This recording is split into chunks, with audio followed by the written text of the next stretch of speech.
Ni moja kati ya mechi kali sana ambapo leo hii tulikuwa tunaishuhudia kutokea kwenye uwanja wa Majaliwa Ruangwa pale mkoani Lindi kati ya Namungo FC dhidi ya Simba Sports Club. Ni moja kati ya mechi kali sana ambapo tulikuwa tunazishuhudia.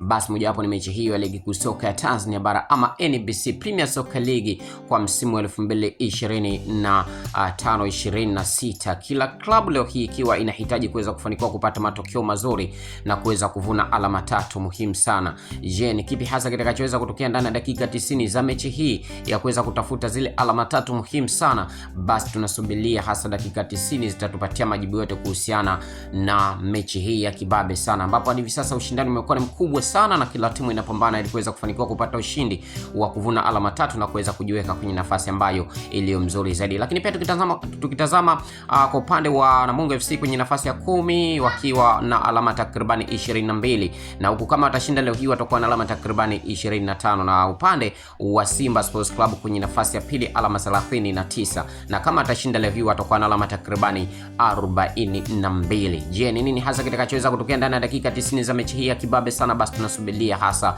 mara baada ya kuweza kumalizika ama kutamatika kwa mechi hii ya NBC Premier Soccer League, basi tutafahamu mbabe ni nani na atakayeweza kufanikiwa kuvuna alama tatu muhimu sana. Mimi na mengi zaidi ya kuomba tuendelea kwa nasi kwa mengi zaidi hapa. Cha kufanya gusa neno subscribe, lakini pia kisha una like, comment na kushare. Na pia wewe ni shabiki wa timu gani, na je unaitakia kila la heri timu yako ya Simba au ya Namungo? Basi funguka hapo, na hii ni Chuma Online TV.